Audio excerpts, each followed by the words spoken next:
প্ৰথমতে মই নৱবৰ্ষৰ শুভেচ্ছা বিটিআৰবাসীক জনাইছোঁ। ইয়াৰ পিছতে অসমবাসীক জনাইছোঁ আৰু ভাৰতবাসীকো লগতে বিশ্ববাসীকো নৱবৰ্ষৰ শুভেচ্ছা মই জনাইছোঁ আৰু প্ৰাৰ্থনা কৰিছোঁ যে পৃথিৱীৰ গোটেই মানৱ জাতিটো অহা নতুন বছৰত শান্তিৰে জীয়াই থাকিব পাৰিব।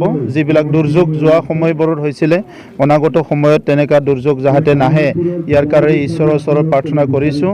মই অসমৰ মুখ্যমন্ত্ৰী ডক্টৰ হিমন্ত বিশ্ব শৰ্মা ডাঙৰীয়াক নতুন বছৰৰ শুভেচ্ছা জনাইছোঁ। তেখেতৰ যি এটা ডাইনেমিক লিডাৰশ্বিপত অসম আৰু বহুত আগবাঢ়ি যাওক 2022 চনত আৰু তেখেতে সদায় যাতে সুস্থ থাকিব পাৰে ইয়াৰ কাৰণে ঈশ্বৰৰ ওচৰত প্ৰাৰ্থনা কৰিছোঁ। মই ভাৰতৰ প্ৰধানমন্ত্ৰী নৰেন্দ্ৰ মোদী ডাঙৰীয়াৰ মই শুভেচ্ছা জনাইছোঁ আৰু তেখেতে যেনেকৈ এটা ভাৰতবৰ্ষখন নতুনকৈ সজাবলৈ যি পদক্ষেপবিলাক লৈছে সেইটো সদায় সফল হওক। ভাৰতৰ 100 কোটি মানুহৰ কাৰণে যিখিনি আঁচনি তেখেতে লৈছে সেইটো সম্পূৰ্ণ হওক ইয়াৰ কাৰণে মই শুভেচ্ছা জনাইছোঁ। ভাৰতৰ গৃহমন্ত্ৰী ডাঙৰীয়াক মই শুভেচ্ছা জনাইছোঁ। কথা হৈছে আজি আমাৰ মুখ্যমন্ত্ৰী ডাঙৰীয়াই 1 জানুৱাৰীত যিবিলাক আমাৰ যোৱা সময়বিলাকত পিকনিক খোৱাৰ নামত খানা খাৱাৰ নামত বিশৃংখল সৃষ্টি হৈছিলে সেইটো নিয়ন্ত্ৰণ কৰাৰ কাৰণে আহ্বান কৰিছিলে আৰু সেই হিচাপে আজি বিটিআৰ অঞ্চলতো মই সকলো ৰাইজক আহ্বান কৰিছোঁ যে আমি নতুন বছৰৰ ফূৰ্তি কৰাৰ নামত যাতে কোনো অঘটন নহয় সেইটো যাতে সকলো লক্ষ্য ৰাখে। আৰু আজি আমি এই নতুন বছৰটোত মোৰ গৈবাৰী সমষ্টিত যিখিনি দিব্যাংগ ভাই ভনীসকল আছে দাদা ভাইসকল আছে সকলোকে মোৰ ঘৰলৈ মই আমন্ত্ৰণ জনাইছোঁ আৰু তেখেতসকলৰ লগত আমি নতুন বছৰ উদযাপন কৰিবলৈ লৈছোঁ। ইয়াত আমাৰ ছ'চিয়েল ৱেলফেয়াৰ EM আমাৰ গৌতম দাস ডাঙৰীয়া আছে, আমাৰ MCLA হেমন্ত ৰাভা ডাঙৰীয়া আছে, MCLA প্ৰদীপ বায়ন ডাঙৰীয়া আছে আৰু ছ'চিয়েল ৱেলফেয়াৰ বিভাগৰ সকলো বিষয়ববীয়াসকল আছে।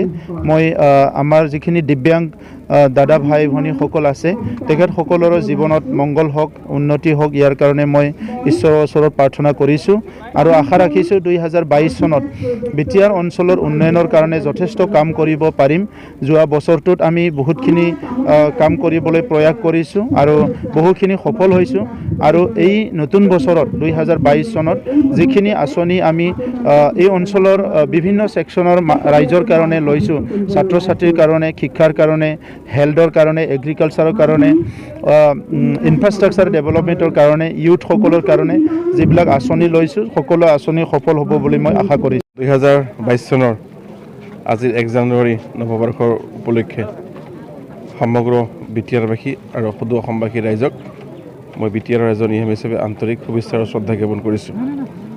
আজি বছৰৰ প্ৰথম দিন, এই বছৰৰ প্ৰথম দিনৰ প্ৰথম কাৰ্যসূচী হিচাপে আজি আমাৰ আটাইৰে শ্ৰদ্ধাৰ বিটিআৰৰ চিফ প্ৰমোদ বৰদেৱৰ বাসগৃহৰ সন্মুখত আমি আমাৰ ডিপাৰ্টমেণ্টৰ পৰা 4খনকৈ এম্বুলেঞ্চ আমি আজি 4টা NGO প্ৰদান কৰিলোঁ। আমাৰ 4খন ডিষ্ট্ৰিক্টৰ 4টা NGOক আমি 4খন এম্বুলেঞ্চ প্ৰদান কৰিছোঁ। আমি জানো সকলোৱে যে আমাৰ ভিতৰত কিছুমান দুৰ্গম অঞ্চলত এম্বুলেঞ্চ এভেইলেবল নহয় বা সময়মতে এম্বুলেঞ্চ গৈ নোপোৱাৰ কাৰণে আমি বিভিন্ন সমস্যাত ভুগিবলগীয়া হয়। সেইকাৰণে আমাৰ খুব কম বাজেট যিহেতু মাত্ৰ 4খন এম্বুলেঞ্চ আজি আমি প্ৰদান কৰিলোঁ 4টা NGOক আৰু NGOৰ কাৰ্যকৰ্তাসকলক আমি অনুৰোধ কৰিছোঁ যে তেওঁলোকে যে সময়মতে তেওঁলোকৰ যি ছাৰ্ভিচ ভালকৈ দিয়ে আৰু একেবাৰে নিম্নতম যি নিম্নতম খৰচ তেওঁলোকক আমি নিবলৈ কৈছোঁ যাতে কোনো হাৰাশাস্তি নাপায় ৰাইজে। আৰু এয়া প্ৰমোদ বড়ো চিফ আমাৰ তেখেতৰ নিৰ্দেশমৰ্মে আমি কামটো কৰিছোঁ।